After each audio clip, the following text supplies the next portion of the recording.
लख निरंजन सब दुःख बंजर. ओम नमो आदेश. तर नाथ भक्तांनो, मी तुमच्यासाठी मच्छिंद्रनाथांच्या जीवनातील एक घटना तुमच्या समोर आणण्याचा प्रयत्न केला आहे. जर या व्हिडिओमध्ये काही त्रुटी असतील तरी माफ करून आपल्या चॅनलला प्रतिसाद द्या आणि सबस्क्राईब करायला विसरू नका. चला मग करूया व्हिडिओला सुरुवात. प्रस्तुत बिहाइंड मराठी वाइब 8. पौराणिक कथाओं के अनुसार एक समय की बात है. पवनपुत्र हनुमान जी ने संसार में अपने पराक्रम और बल से बड़े बड़े योद्धाओं को परास्त किया था. उन्हें यह वरदान था कि उन्हें कोई भी शस्त्र या शत्रु पराजित नहीं कर सकता. अपनी इसी अतुलनीय शक्ति के कारण हनुमान जी के मन में अपने बल को लेकर थोड़ा अहंकार आ गया था. इधर नाथ संप्रदाय के महान योगी और सिद्ध पुरुष मत्स्येंद्रनाथ अपनी कठोर तपस्या और योग बल के लिए प्रसिद्ध थे. वो भगवान राम के नाम का जाप और साधना करते थे और उनकी शक्तियां अलौकिक थीं.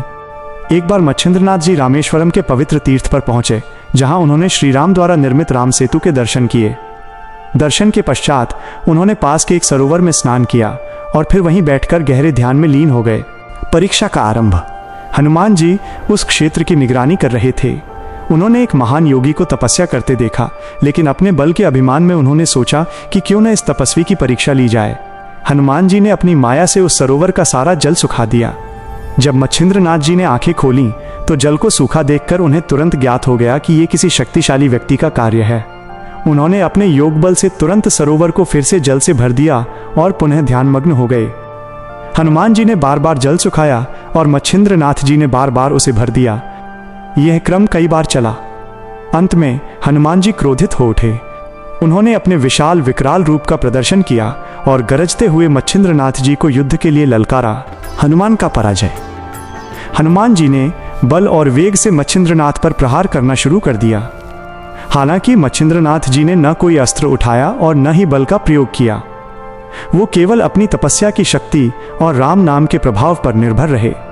मच्छिंद्रनाथ जी ने एक ऐसा शक्तिशाली मंत्र और योग क्रिया का प्रयोग किया जिससे हनुमान जी का संपूर्ण बल क्षीण होने लगा. अंततः मच्छिंद्रनाथ जी ने अपने योग दंड के वार से या एक विशेष योग शक्ति से हनुमान जी को मूर्छित कर दिया और उन्हें नागपाश या योग बंधन में बांध दिया. अहंकार का नाश और ज्ञान की प्राप्ति. जब हनुमान जी की चेतना लौटी तो उन्होंने स्वयं को बंधा हुआ पाया. वो अपनी पूरी शक्ति लगाकर भी बंधन तोड़ नहीं पा रहे थे. तभी उनके पिता वायुदेव वहां प्रकट हुए. वायुदेव ने मच्छिंद्रनाथ जी से प्रार्थना की कि वे उनके पुत्र को मुक्त कर दें. मच्छिंद्रनाथ जी ने मुस्कुराते हुए कहा कि हनुमान का अभिमान तोड़ना आवश्यक था. जब मच्छिंद्रनाथ जी ने बंधन हटाया तो हनुमान जी अपने वास्तविक रूप में आए और उन्हें अपनी भूल का ज्ञान हुआ. उन्होंने नतमस्तक होकर मच्छिंद्रनाथ जी से कहा, हे नाथ, आप धन्य हैं. आपने मुझे सिखा दिया कि बल केवल शरीर में नहीं बल्कि तपस्या और ईश्वर के प्रति निष्ठा में होता है. मैं आपका और राम नाम का सच्चा महत्व समझ गया. मच्छिंद्रनाथ जी ने हनुमान जी को आशीर्वाद दिया और कहा कि तप और भक्ति का बल सभी दैहिक शक्तियों से ऊपर है. इस घटना के बाद हनुमान जी ने अपना अभिमान त्याग दिया और उनकी भक्ति और भी गहरी हो गई. जर तुम्हाला व्हिडिओ आवडला असेल तर चॅनलला लाईक करा आणि सबस्क्राइब करा आणि बेल आयकॉन ऑल वर सेट करा. धन्यवाद.